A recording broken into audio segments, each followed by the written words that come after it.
main work is to build strategic relationships and ministries with the graduates of the Arab Baptist theological seminaries. Students, when they go back home, after they have finished their studies here in Lebanon, they are required to go back to their own churches and support the ministry of their churches in their home countries. So this is where we step in as CBM and build partnerships with them, with their churches, through the graduates, and try to find ways how we can support their ministry and their churches in their respective countries. Okay. We have to continue, Joe. Of course. So meanwhile, while Joe continues telling us about the ministry, we're gonna chop the tomatoes in small pieces, small cubes, and add them on the top of the onions and mint. So Lebanon has been going through a very difficult situation since the revolution, what we call a revolution. I don't know if it's still a revolution, started in October 2019, following to some economic problems. The Lebanese lira started devaluating, and thus the protests started. We've been on a downfall since then, and the situation is very, very bad these days. It is estimated that around 70% of Lebanon's population is under poverty line. And the Lebanese currency has lost more than 95% of its value so far. Food prices have increased by almost 550% since October 17, 2019. So you can imagine many families struggle a lot to put food on their table. Even it's very hard to have tabbouleh at home these days for most of the families around us. But the church has been very, very, very active, and with the support of amazing churches and partners like you, we have been able to make a huge difference in our communities. Go ahead. Yeah. It's the burghul time now. It's the burghul time. We're gonna add the burghul and mix them with the tomatoes and the onions and the mint. Look at this amazing colors. Are you all done mixing your tabbouleh? Mine looks very, I can't even like tip it towards the camera because it's like so wet. Oh dear. Oh. You need more parsley. And less tomato. Yeah, less tomatoes. But just make sure you don't end up having a bowl that's full of liquids. And I'm not pointing at anything, Gordon. I feel personally attacked, Joe. No, don't. So for the hummus, you know, we make the hummus with the chickpeas. So I usually get 1 kilo of chickpeas and boil them. But if you don't have time, and I was surprised when I went to Canada to find mashed chickpeas, and it's just ready to be used anytime you add tahini. So we use with it some tahini, olive oil, salt, lemon, salt, and cumin with it. So it depends on the person, but in our family, we add a little bit of garlic to the hummus, so it tastes a little bit different. So this is optional. Some people don't like it like that. They prefer it without garlic, and others prefer it with garlic. So, but we add a little bit of garlic. Gordon is still struggling with the hummus. With the hummus. He's not struggling, he's mixing it. I'm mixing. I'm just putting in more garlic. Since the start of the economic crisis here, actually, In my church here in Lebanon, I've been involved with relief ministry with the Syrian refugees for 6 years now. Yeah. And currently we're doing ministry with all vulnerable families in our area.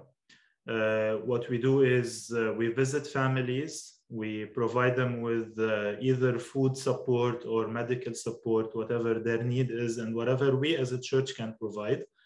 And as of this year, since Alexi has left her job at ABTS and decided to be on the ground in the ministry also, we will be visiting families and caring for them, offering pastoral care for all the families we serve with, trying to bring hope to these struggling families around us. It's been amazing, actually. It's a great opportunity now in Lebanon to share the gospel. People are more open to hearing about Jesus and the gospel, and they are more responsive to the gospel these days. And it has been a big struggle for some years now, but God is doing amazing work. We can see it in our ministry. We can see new families joining the church these days, and yeah, this is very encouraging. It was a little bit of a struggle for us as a family, as Alexi decided to move on and quit her job, especially in these days in Lebanon. But we have seen God's hand with us as a family. He's been blessing us a lot more than we would ever dream of. And it has been like a kind of confirmation from him to us that we should move this way. And it's been great. So this is what we're doing.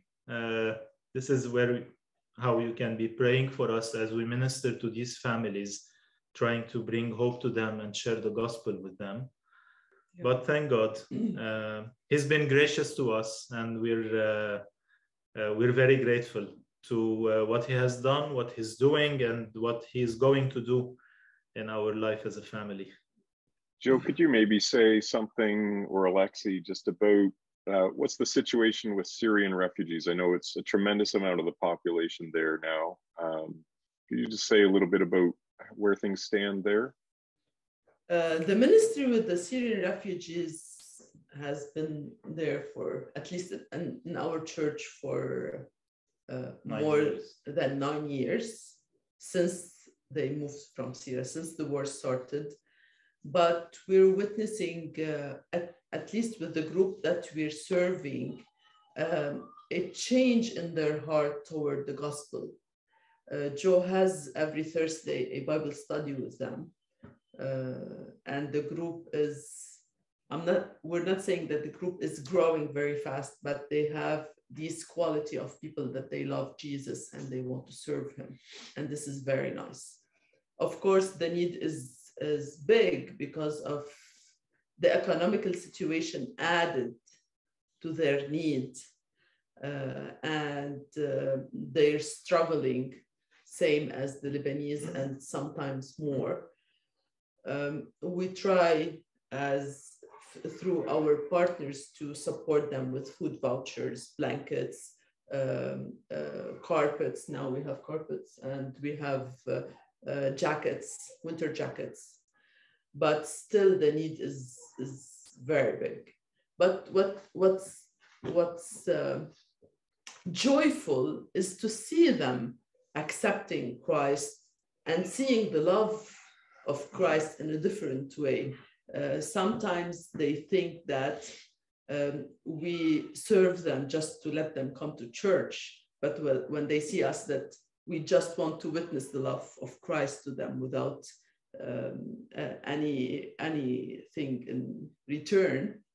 They just get surprised of this love. How come you love us? How come you want to do this for us? And this is the biggest witness that we can give to them. And it's honestly, it's a privilege for us to be serving with these people and the Lebanese that they are in need. Both of them are.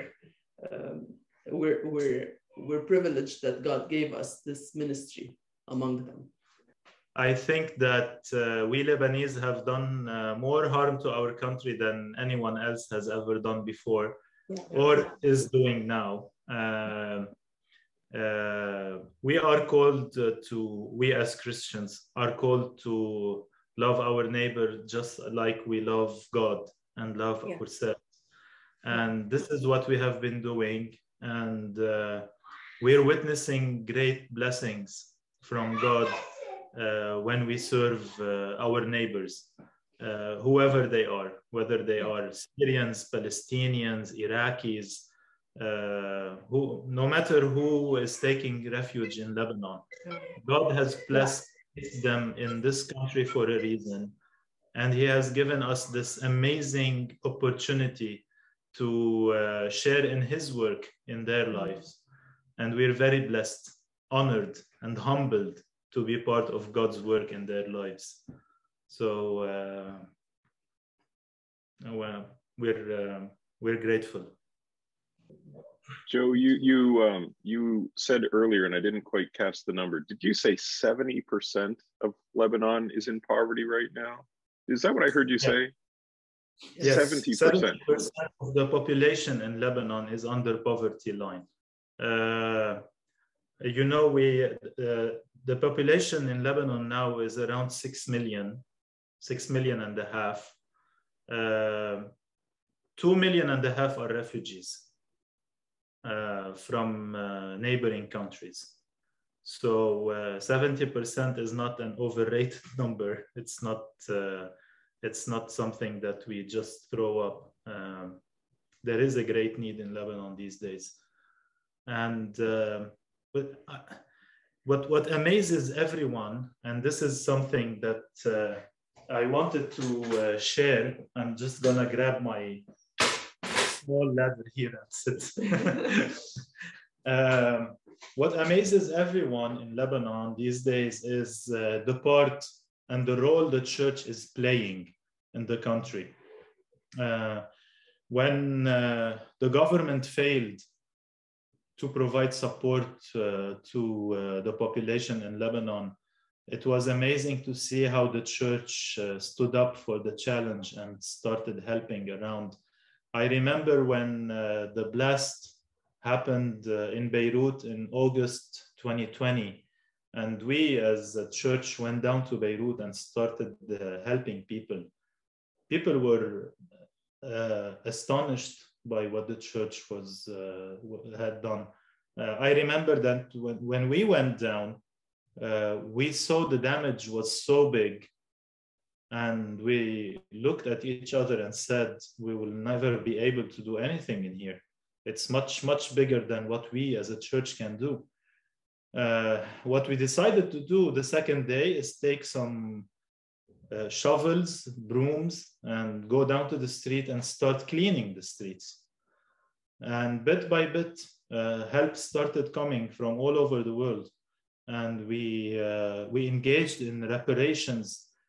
As a church, we worked in more than 60 homes.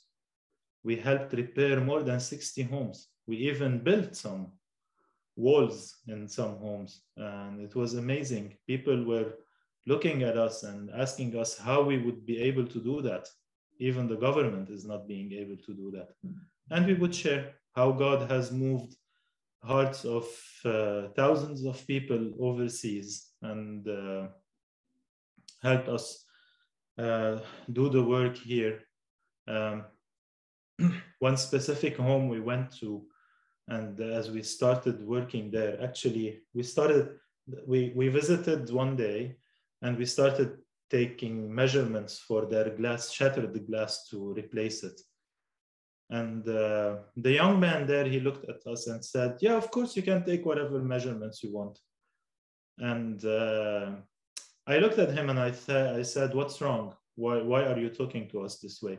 He said, well, many NGOs came, many other people came, they took measurements and no one ever came back or did anything in our home. So I told him, I'm not going to say anything to you. You are right. I can understand what you're talking about, but I promise you that we will do what we have promised to do.